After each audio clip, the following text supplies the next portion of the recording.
This is CGTN, China Global Television Network.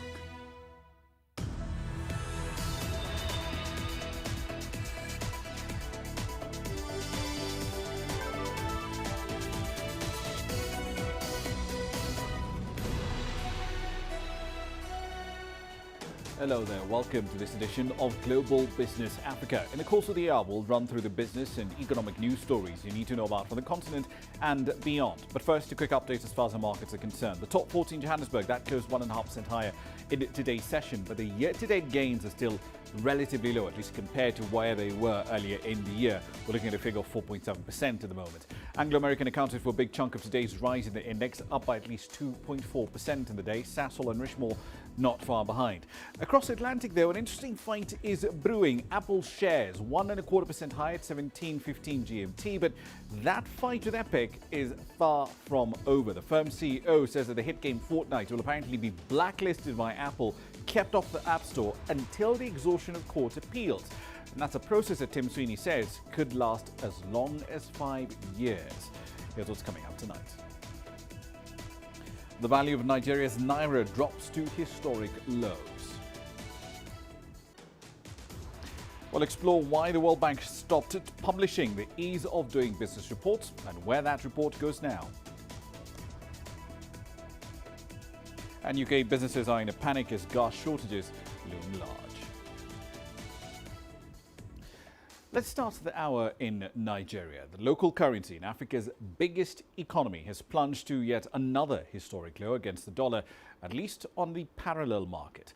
Experts over there are now warning that the Naira could fall even further by the end of the year if steps are not taken to shore up its position. CGTN's Phil Ihaza highlights implications of the Naira's depreciation on business in Nigeria.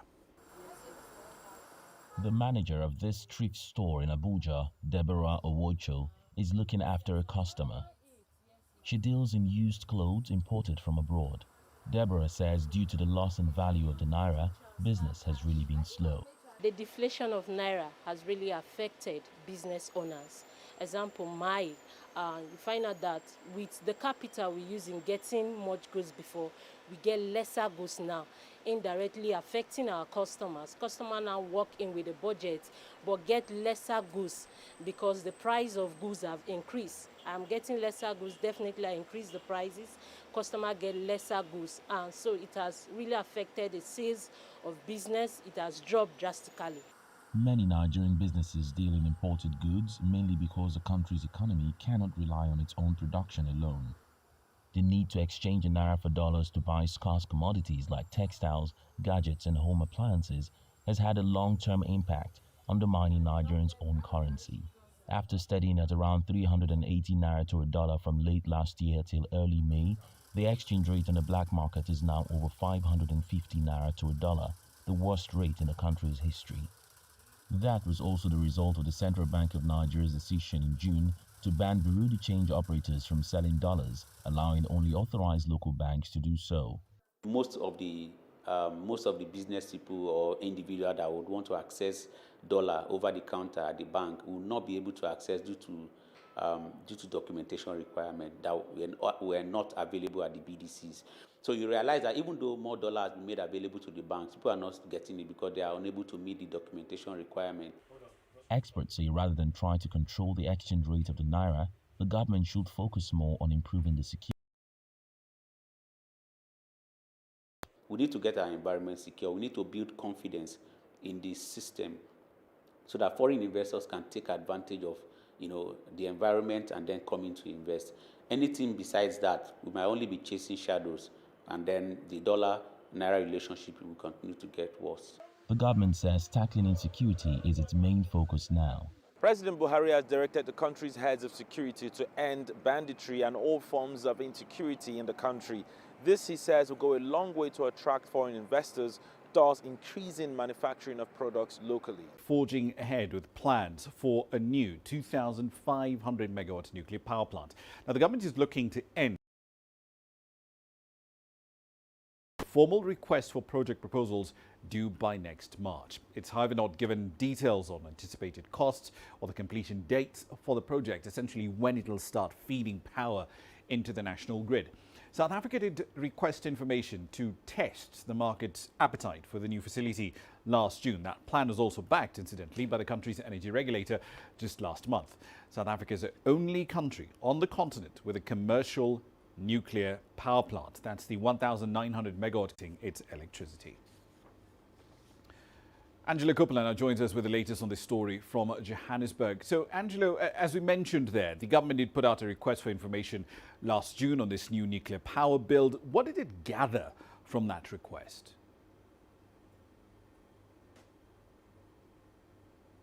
Well, Raman, we haven't seen any feedback just yet, at least none that has been shared with us. The DMRE, that's the Department of Mineral Resources and Energy, says that there's definitely strong appetite to provide nuclear power station to South Africa. We're being told that the timing of that procurement is informed by the planned decommissioning of several coal power stations, which together produce around about 24,000 megawatts of power. Post 2030, when these power stations come offline, Eskom says that the decommissioning would introduce instabilities, as they call it, to the national grid. So it appears that the plan is to start work on that nuclear power plant in 2024, giving it enough time for the development and connection to the grid, and also to ensure that there's continued security of supply. What type of procurement is yet to be discussed and finalized? Could it be a build, operate and transfer? Could it be build, own and transfer? We're not sure just yet, but there's still going to be a lot of public debate about the plan and lots of oversight to ensure that everything is in fact going to remain above board. Raman? So does the government have a precise number in mind at which nuclear power becomes affordable for the South African public?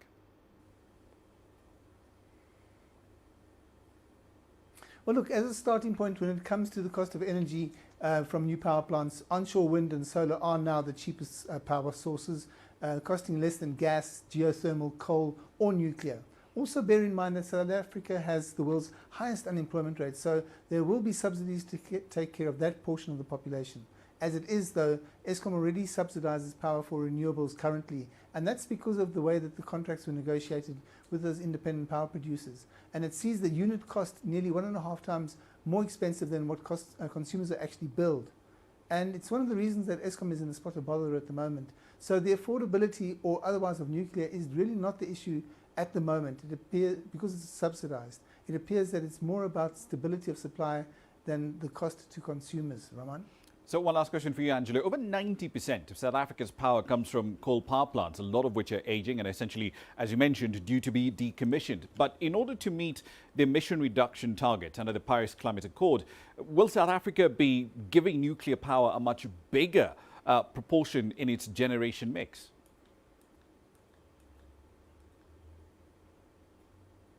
Well, look, at the moment, the plan is for those 2,500 megawatts of nuclear powered electricity. It's unclear, of course, if that's from one power station or from several smaller scalable solutions or stations. We aren't seeing any more than is currently in the latest integrated resource plan, but that could all change when the next plan emerges. The government, of course, is committed to a balanced energy mix, but it has to be affordable, they say, and solar and wind, as I've said, are the cheapest by far and also the fastest to establish and build. Coal isn't out of the picture, though, just yet, as the Minerals Minister has said repeatedly. So how this squares off against the newly revised emission targets that were announced by government just this week remains to be seen. Raman? Indeed. We'll leave it there for the time being. Angelo Coppola in Johannesburg. Now, let's head over to Tanzania. The East African country has reduced its growth forecast for 2021 and it raised its projected budget deficit too. The government says the changes are due to the COVID-19 induced economic slowdown. Tanzania's economy is now expected to grow by about 4% this year, down from an earlier forecast of 5.6% in the month of June. Here's Daniel Kijo with the data. The change has partly been attributed to lockdowns and the closure of industries across the world, which severely impacted the movement of people and goods, therefore bringing implications in revenue collections. The Finance and Planning Ministry's permanent secretary says key sectors have been seriously impacted by the third wave of COVID-19 in the first 6 months of 2021 that have forced the government to review its projections from between 4 to 5% instead of the previous 5.6% by the end of the year. Sectors like tourism performed poorly in the first quarter, and COVID-19 further slowed down its recovery in the second quarter. There have been signs of recovery after vaccine jab campaigns gathered pace. The government says travel restrictions limited the transportation of people and cargo, therefore reducing the sector's contribution to the country's economic growth. The government plans to present to the parliament a supplementary budget in February of 2022 after the media review to properly account for all the necessary pandemic spending. Regarding the supplementary budget, he said that was a move aimed at seeking parliamentary approval of the funds recently secured from the IMF in order for the money to be legally utilized. The IMF funds have already arrived, with procedures underway to sign agreements with the government of Zanzibar and different ministries on how the money will be spent. Part of the commitment with the IMF involved the Tanzanian government resuming the publication of COVID-19 data regularly by the end of this month. CGTN's Daniel Kijo, Dar es Salaam.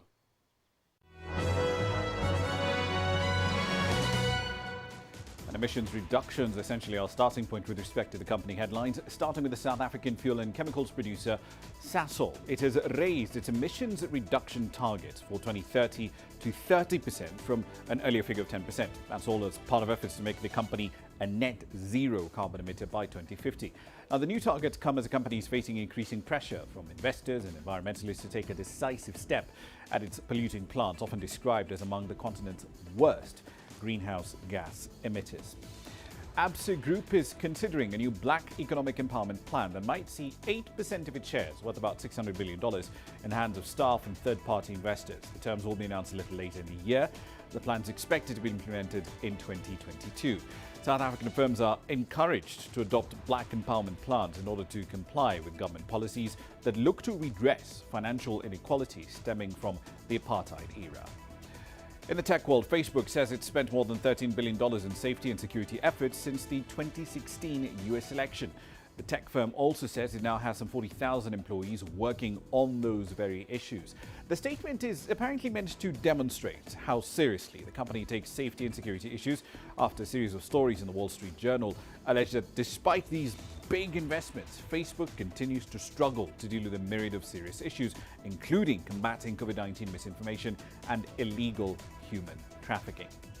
And finally, another tech titan, Uber Technologies, aims to expand its zero emissions pledge to food delivery and make the business environmentally sustainable. But the firm stops short of committing to do so by a 2030 deadline for its ride-hailing arm. Uber's food deliveries in Europe are typically carried on scooters and bikes, so it's prioritized cars for its green emissions. This comes ahead of 2 weeks of climate talks between world leaders at the COP26 summit. That's a run through your company headlines.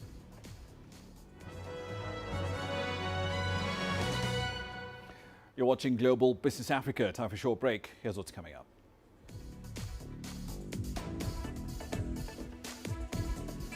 After the World Bank stopped publishing its Ease of Doing Business report, we'll look at the continuing fallout. And Kenyan flower farms are turning to the sun in order to reduce the cost of power. The world economy as we know it is about to change. Global business reports highlight emerging markets, developing countries, and dynamic sectors worldwide. We feature top analysts and newsmakers to provide perspectives on every facet of business. From an on-the-ground perspective, we provide you with balanced and objective assessments. Fast, sharp, and insightful. Global Business, only on CGTN. Every story starts out like this. Okay. We'll head up now. But beyond the rush of the numbers, there's always a more fundamental question. What happened? Who has been affected? When market-moving decisions are made, who's responsible? And why? Let's get some reaction on ground. Joining us in Johannesburg is Sumitra Naira. Hello, Nairobi. This is how all stories begin. See how they end. Only on Global Business. Africa is the nexus of enterprise, and global business will tell you why it matters. From the mega investment projects to multi-billion-dollar mergers and acquisitions. Africa today collects, just in terms of revenues from taxes alone, $545 billion a year. If you take 10% of that and you devote it to the energy sector, problem solved. All this on Global Business, weekdays at this time on CGTN.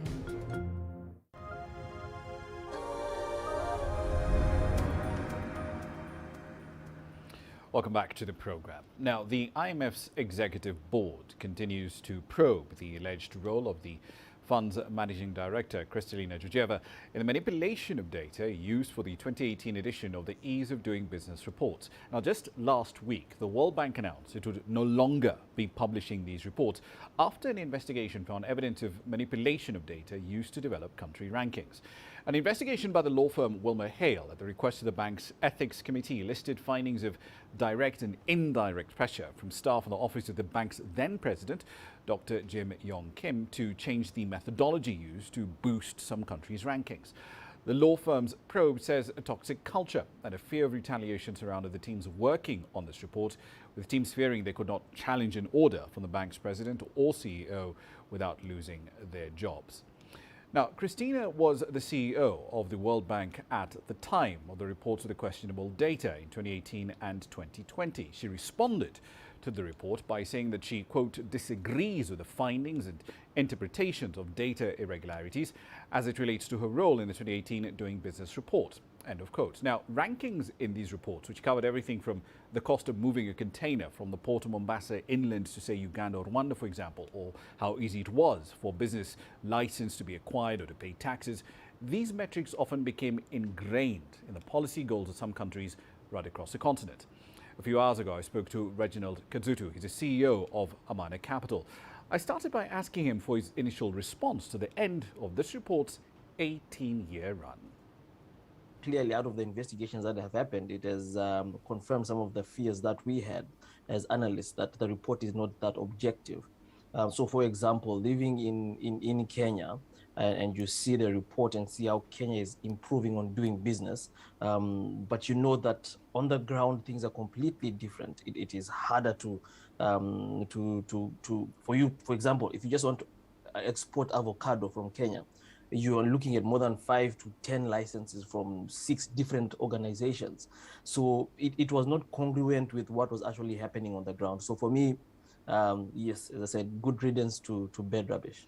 But could the argument be made that maybe perhaps here they're throwing out the baby with the bathwater? Because to the extent that it identified specific problems that did exist, like the way they pointed out that, look, that the cost of moving a container from Mombasa all the way to the Ugandan border was more expensive than shipping it from, say, Japan or China into the port of Mombasa. There were these things that it did illuminate. So was it all 100% bad?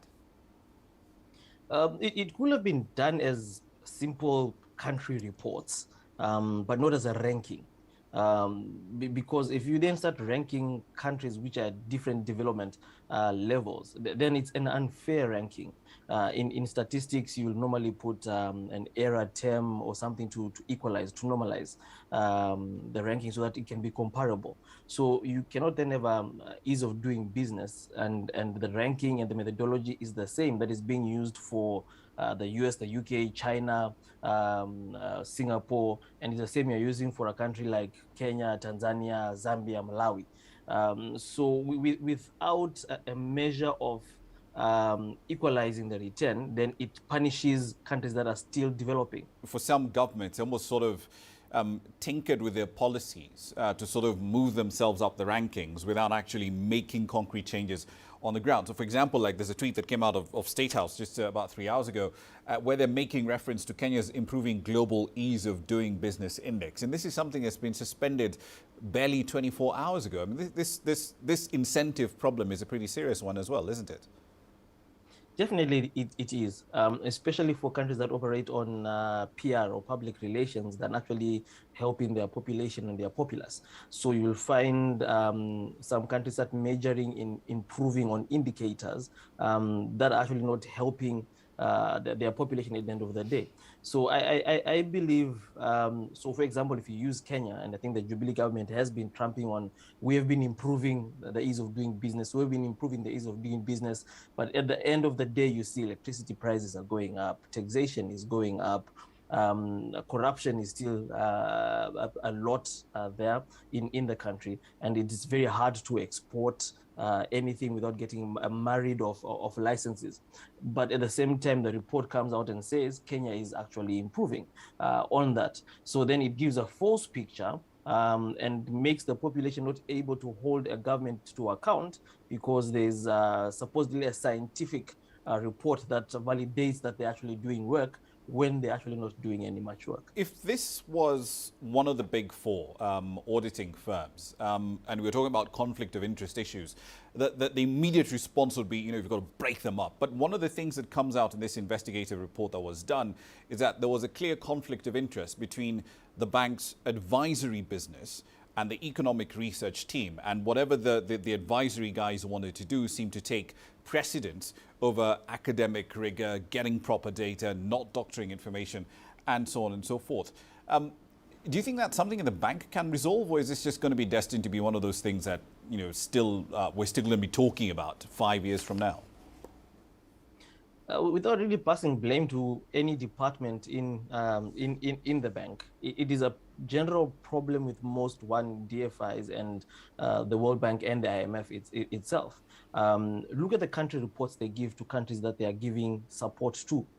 They're glowing reports. Look at the report that they gave for Kenya, which had projections of exports growing exponentially in the next 3-4 years, which have been stagnant for the last 10-12 years. So the ease of doing business report has just shed light of, I think, structural problems which are inside of the World Bank and most probably the IMF, in how they do the economic analysis and their own hidden agendas, their own motives that they actually have. In this case, they needed money.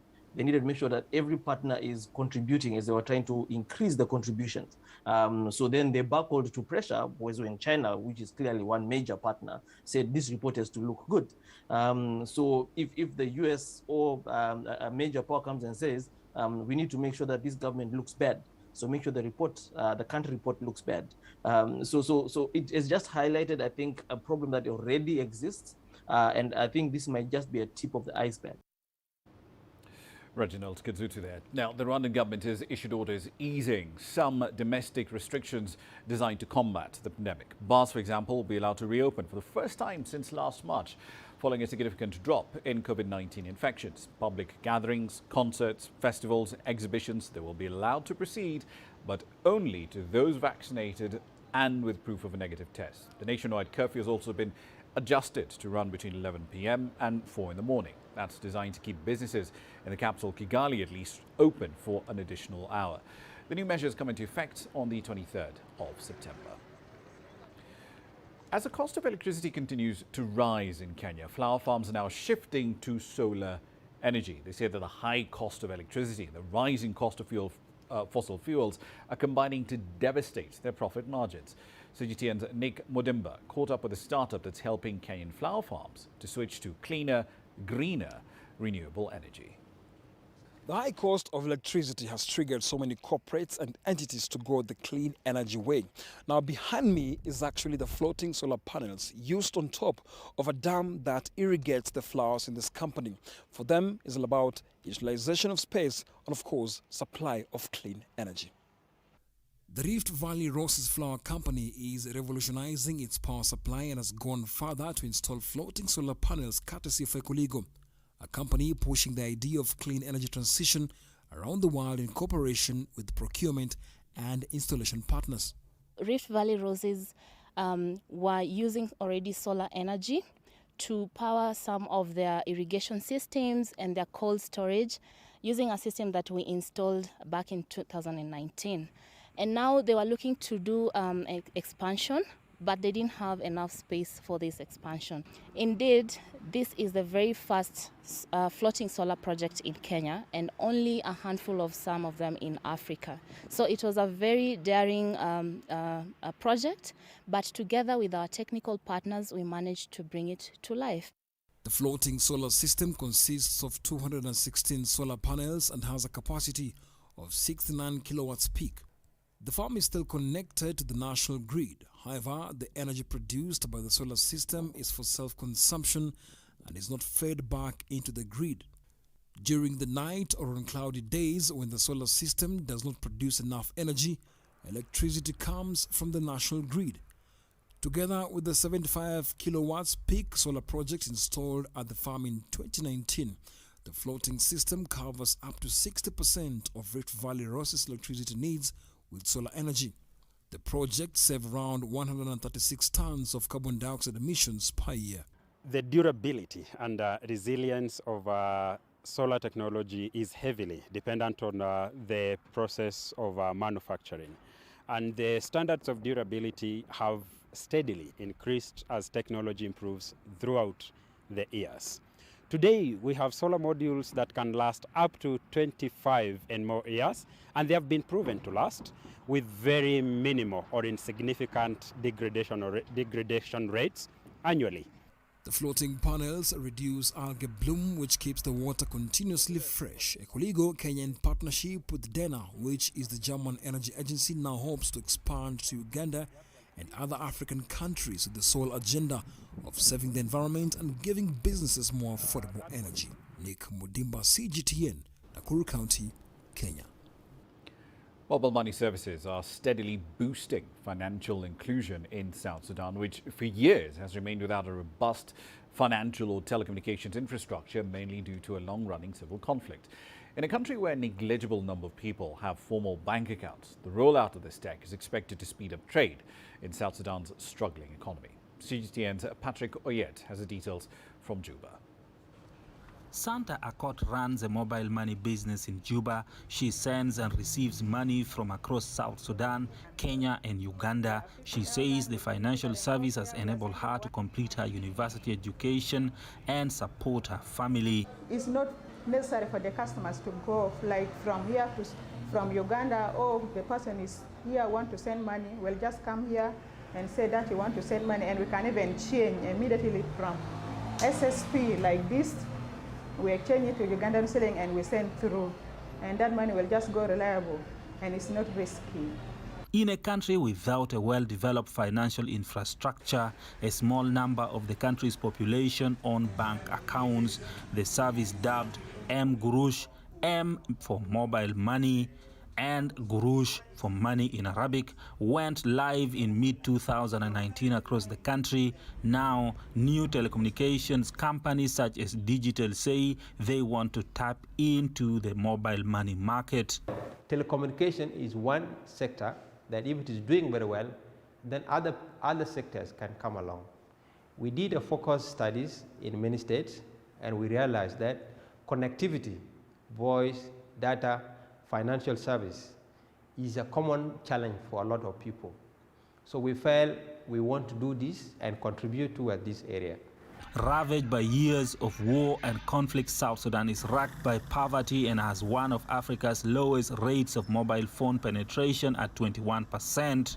Telecom companies in the country say mobile money platforms is enabling transformation of the economy, which has remained without robust financial or telecom infrastructure due to conflict. Patrick Oyet, CGTN, Juba, South Sudan. Egypt, Greece and Cyprus are in talks about the possibility of laying a submarine cable along the bottom of the Mediterranean Sea to link their respective national grids. Now, if done, that link would allow clean energy from wind farms and solar power plants in North Africa to be sold to consumers in continental Europe. Here's CGTN's Yasser Kim with the details from Cairo. It's been dubbed the Euro-African Interconnector, a mega project that would link electricity between Africa and Europe via Egypt, Cyprus and Greece. Making good use of their excess reserves of natural gas, the three countries decided to expand their cooperation into electricity production and export. Egypt would export surplus electricity through cables to be installed 3,000 meters underwater on the Mediterranean Sea. This will be linked to Cyprus, the Greek island of Crete, and mainland Greece, covering a distance of nearly 1,900 kilometers. Greece would then connect the Egyptian power to the European electricity grid.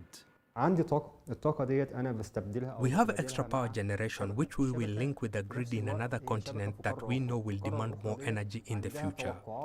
More demand for energy means more investments, more profits and more revenues.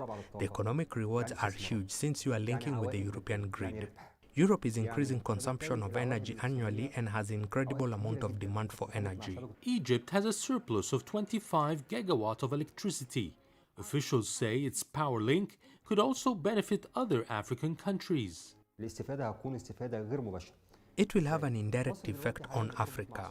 Egypt is currently linking up with Sudan's electricity grid, which will in turn link with the other neighboring nations that want the power.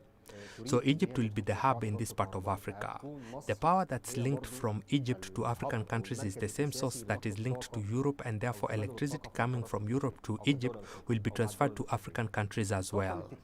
The first stage of the Euro-African Interconnector will cost €2.5 billion to export 1 gigawatt of electricity. It will then be increased to 3 gigawatts in the second phase in 36 months. Yes Hakim for CGTN, Cairo. Tunisia has rolled out a $1.5 million project aimed at transforming construction waste into future building materials. In tandem with France, Italy and Lebanon, that cross-border project will entail the recycling of construction waste and also setting standards for how this material should be handled. From Tunis, here's CGTN's Adnan Chouachi. Shukri Nsib is the general coordinator of the project to transform construction waste into building materials. He says the EU-funded €1.3 million circular economy project is being implemented in partnership with the private sector. A private construction company is in charge of building the road after finalizing the project study phase. A 1-kilometer road will be built with recycled construction and demolition waste, and another road will be made with new materials. Then we will compare the efficiency and safety of the two roads and make the results public. The success of this experience will encourage us to generalize it. The Environment Ministry official added that the project will introduce Tunisian companies to an environmentally friendly management of construction waste. We want to reduce environmental pollution. Tons of construction and demolition debris are dumped on roadsides. The cost is very high for municipalities and the state because the collection and burying of construction and debris waste is both expensive and harmful for the environment. Recycling these materials is a sustainable solution. The president of the National Federation of Building and Public Works Contractors in Tunisia asserts that professionals encourage the application of innovation for the development of the circular economy for sustainable construction. This project allows us to recover at least a part of the expenses of building materials. The goal is not to make profit immediately. It's good for the environment and for business. However, authorities need to step up the project implementation. Environmental activists say the construction and demolition waste accumulated in the country since the year 2000 reached about 8 million cubic tons, 70% of which is located in the major coastal cities of Tunis, Sousse and Sfax. The Environment Department aims to integrate at least 30% of recycled materials while transferring and disseminating recycling practices. Experts are hopeful that this new project will create a new recycling market in Tunisia and the Mediterranean region. Adnan Chouachi, CGTN, Tunis. We're about 30 minutes into the hour, time for another break. Here's what's coming up.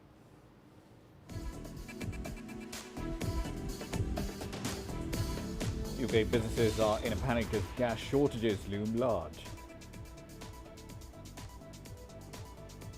An Asian Development Bank is trimming the continent's growth projection amid a resurgence of COVID-19 cases.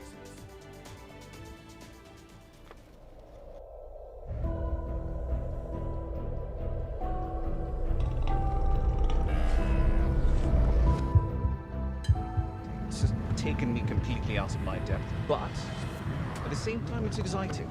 It's new, it's different, it's a challenge.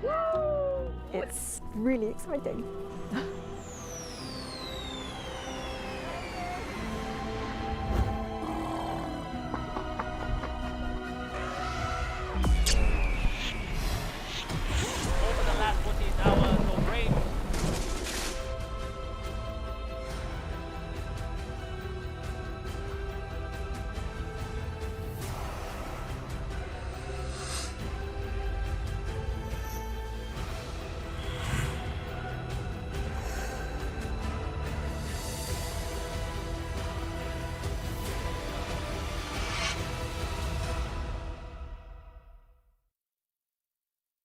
business in Africa is at a crossroads. We celebrate those who are adopting and thriving despite the challenges, from grassroots to big businesses. Global Business takes you along for the ride as we track the making of a giant. Only on CGTN.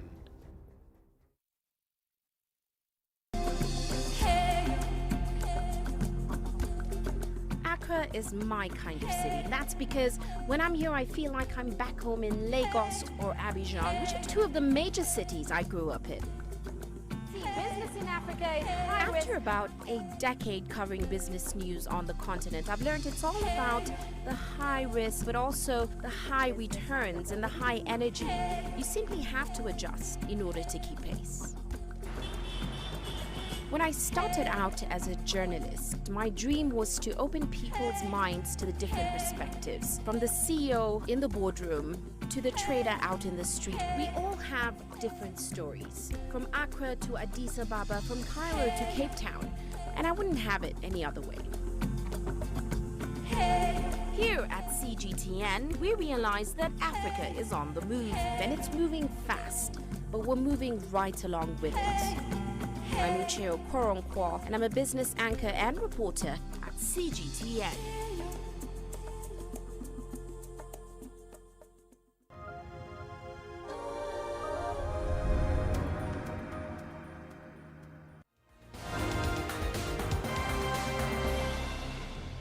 Welcome back to the program. Let's run through some of the stories making your headlines at this hour. Starting in the Democratic Republic of Congo.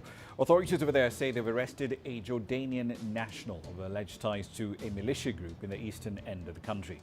The man was arrested near the city of Beni, where the rebels of the Allied Democratic Forces have been operating. They accused him of training fighters in the ADF militia to fly drones. Over in Sudan, authorities over there have arrested dozens of soldiers linked to an attempted coup on Tuesday. Officials in the North African state say they've accused supporters of the ousted president, Omar Hassan al-Bashir, of being behind this most recent coup attempt. The transitional government says the accused plotters were planning to undermine Sudan's democratic transition. And finally, the US President Joe Biden and his French counterpart Emmanuel Macron are set to have a phone call on Wednesday.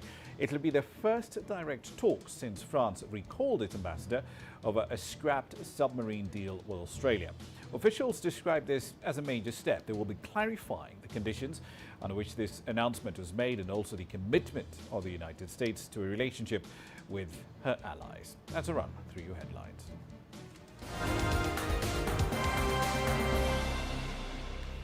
European countries are facing natural gas shortages ahead of the winter season. Natural gas prices soared to record levels recently, and they may hit new highs in the near future amid a global supply crunch.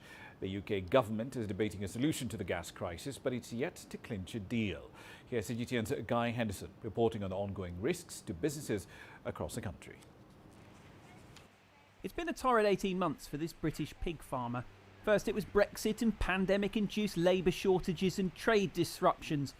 Now a spike in gas prices that means her pigs may never make it to market. We're facing a really dark day on UK farms, because if we get to a point that we have to euthanize pigs on farm simply because they can't then get butchered, that will be devastating. Kate is just one of countless examples of companies struggling to cope with the domino effect of this crisis. In her case, it's down to fertiliser manufacturers halting operations.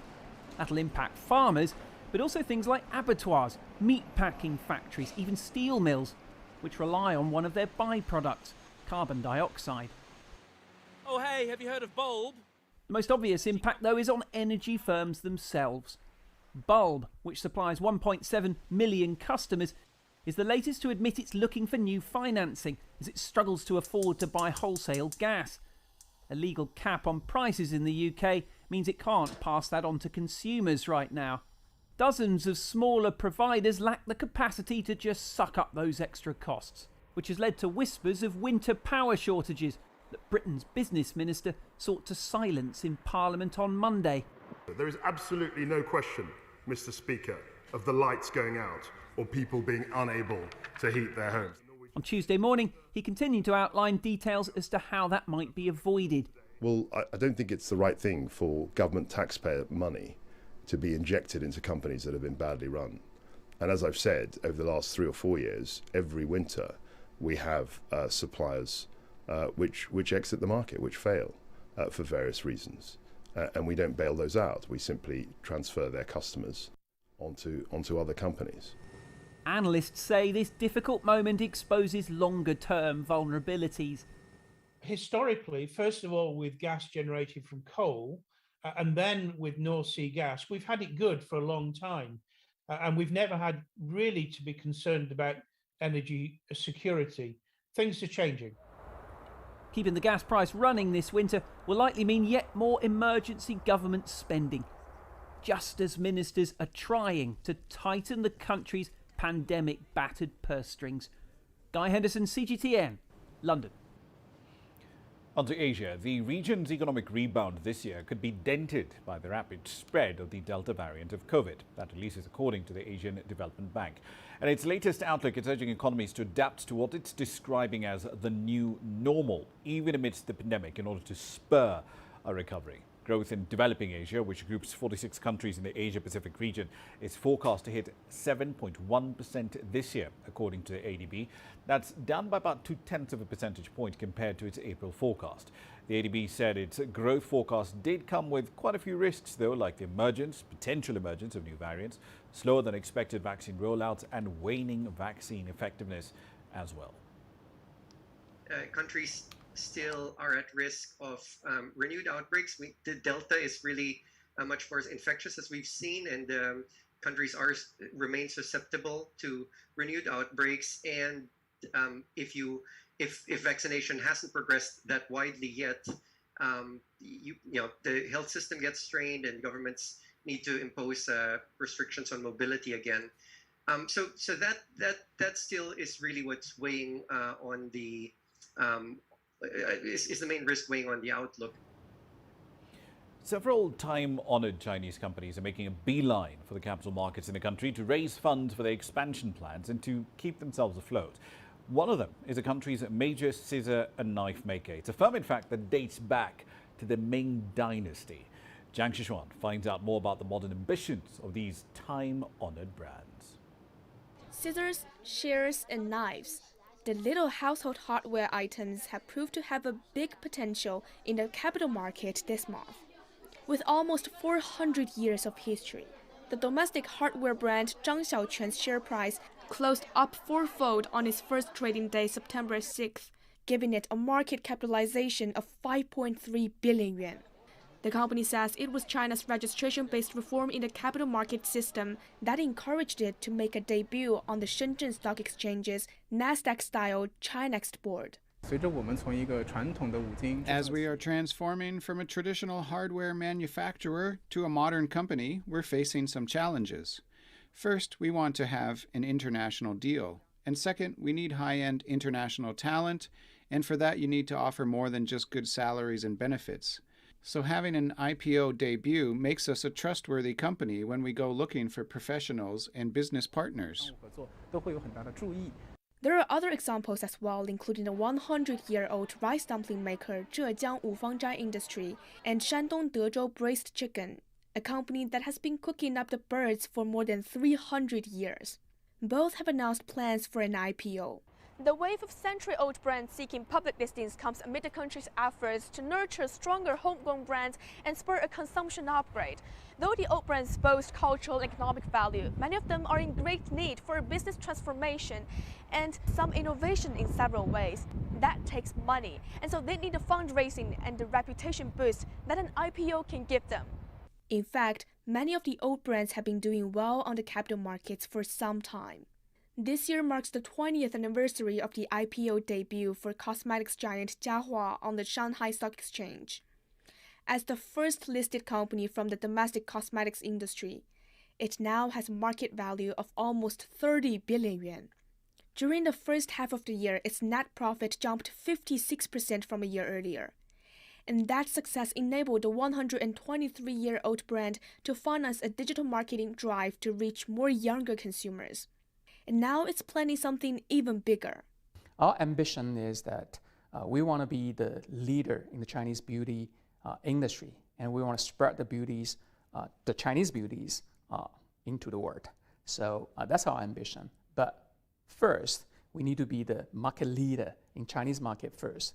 But with the time going on, we have the ambition. We already have a presence global-wise. We believe we'll continue to push the global presentation and then evolution into other markets. I hope it will be next 10 years, we are going to become a global market player. Becoming a public company very definitely has reputational benefits, in addition to the funding needed to reshape a business. Experts point out, however, that once the company shares are on the market, those good financial results have to keep coming. If you look at a really successful, brands in the capital market, normally they are very good at reshape their brand story and also very good at, integrate those Chinese elements into their overall marketing campaign as well as product design and the repackaging.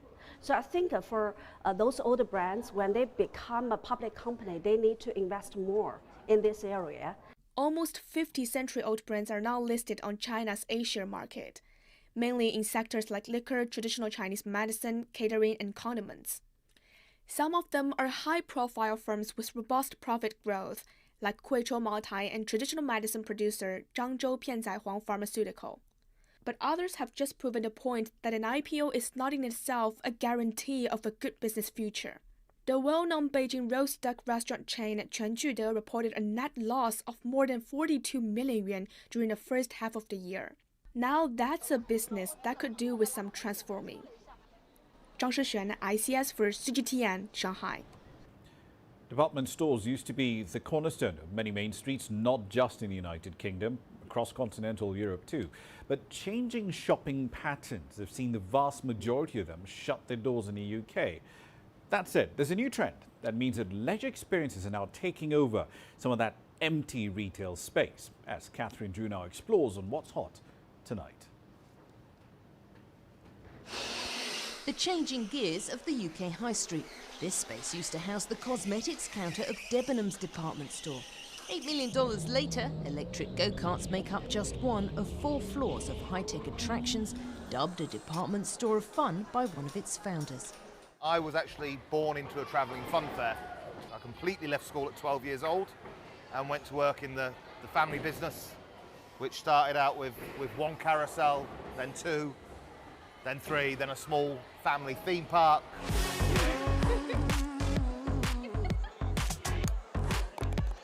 Gravity Active Entertainment is a rapidly expanding business, with 16 sites in the UK and plans for around 50 more within the next few years, across the UK, Germany, the rest of Europe and Saudi Arabia.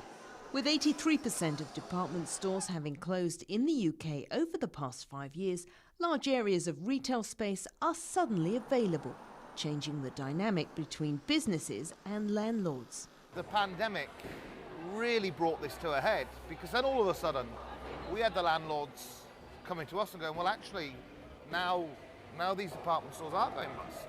And these were wounded animals. These department stores went out of fashion some time ago. Now, I can't buy a new pair of shoes or treat myself to a new jacket, but I can find all sorts of amusements here. And many say this is good news for the Wandsworth area, because many of these large department stores up and down the UK remain empty. We hope with Gravity opening, actually it will attract a new type of consumer, it will bring more footfall, and actually that should help local businesses as well, because we know a key to having a really busy high street is lots of footfall to support all of the other businesses. It's about building that ecosphere. For some, there are mixed feelings about the new arrival. Is Debenhams missed? Personally, no, the wife does though. I mean, it used to be a good shop there, so unfortunately now that it's all gone, died a death, unfortunately, a lot of these stores. In the days when I used to go into Debenhams or Marks and Spencer's and that, I don't need to anymore, because I can do it all online now. And you don't miss it? Don't miss it at all. So, Michael, where are we sitting now? This is a men's underwear department we're sat in right now. So I actually bought some pants just about there, I think. Where the bad news on the high street is closures, people not doing this, people buying online. I just see this as a changing of the guard. This isn't the end for the high street. Not the end, but a definite shift in gears. Catherine Drew, CGTN in Wandsworth, London. Let's run through commodity prices before we jump into the break. So crude prices do continue to rise to new highs for the year. 75.92 is the highest we've seen so far on Brent futures during November in today's session. Some of the rigs rather that had been shut down due to cyclone season, of course, in the Atlantic. They're back online. The 4 offshore facilities at BP runs, for instance, back online some 10 days ago. Platinum prices having a very strong recovery too, up 5.4% at 1644 GMT. That's the first time since the 9th of September that spot prices for that precious metal are back over the $1,000 an ounce mark. Here's what's coming up next.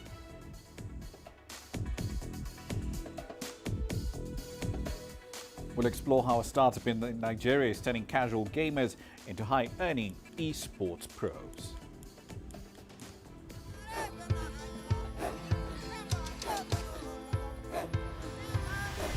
Africa is a continent of diversity, with varied climates and enchanting geography, and a people so distinct, but with a shared enduring spirit. We are at the heart of the continent to bring you the untold stories. Let's have a look. We celebrate Africa as it shapes its own destiny. Tunis, Cairo, Juba, Johannesburg, Ethiopia, Tanzania. Africa Live. Find your voice.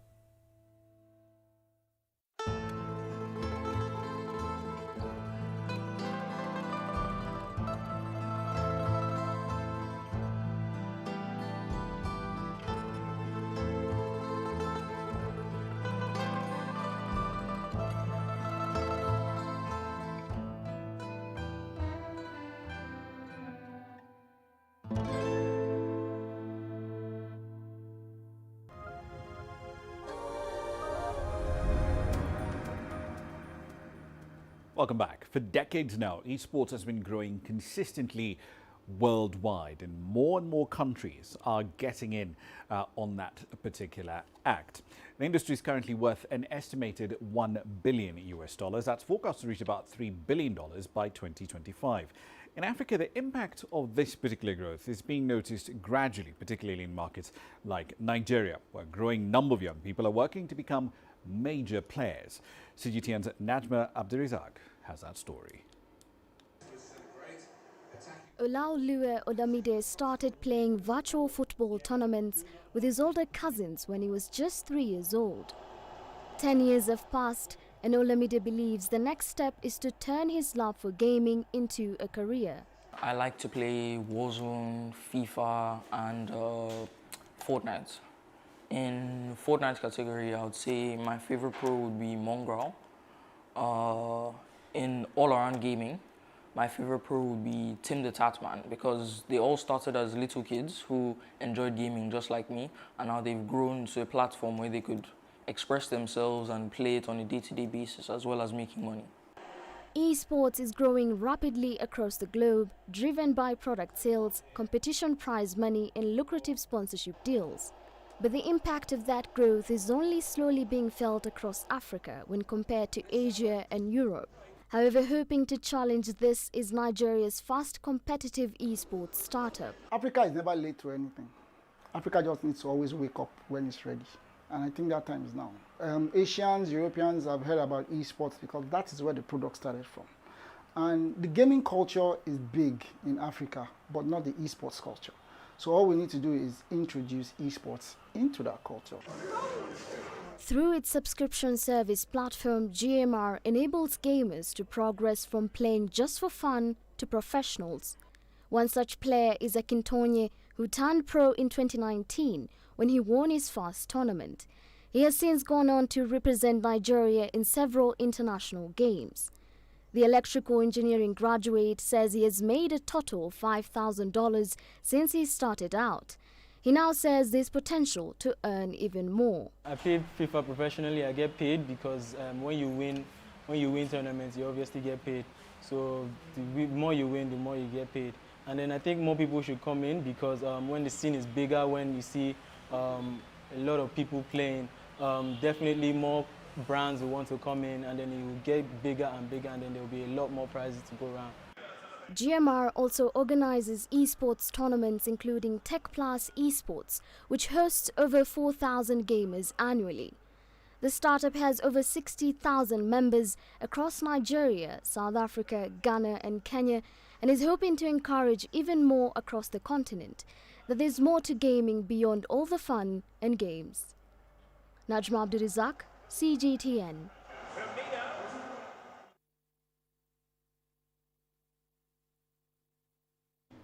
Waste management plan, an environmental restoration program that includes the ban on the use of polythene bags within the country and a range of other plastics as well. Now, the move comes in the wake of concerns raised by environmentalists that plastic waste is still finding its way into the environment despite a law banning the use of some of them.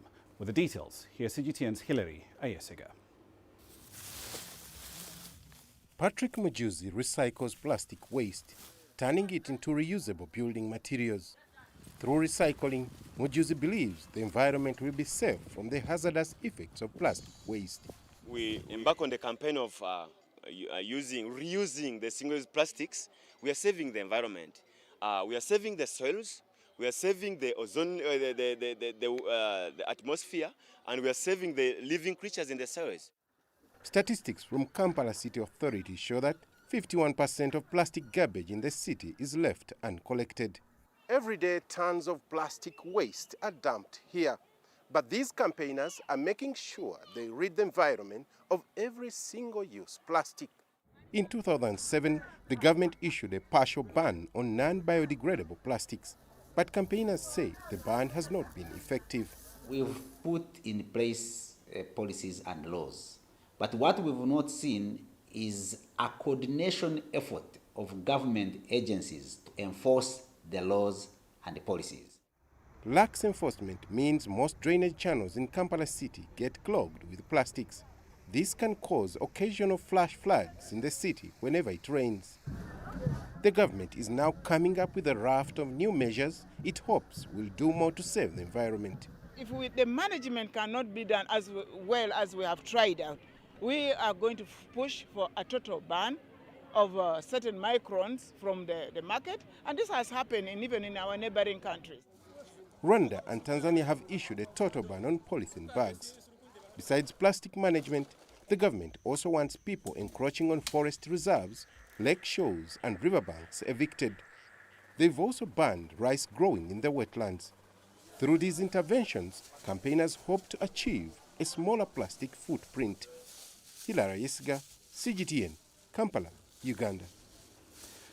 And that story from Uganda wraps up the bulletin for tonight. That's it for this edition of Global Business Africa. As always, we'd like to hear your thoughts on the content you've seen on the program in the last hour. Many ways to get your thoughts back to us. All of them are on your screens right now. I'm Ramah Nyang in the Kenyan capital, Nairobi. Thank you for your company in the last hour. The World Today is up next from Washington, D.C.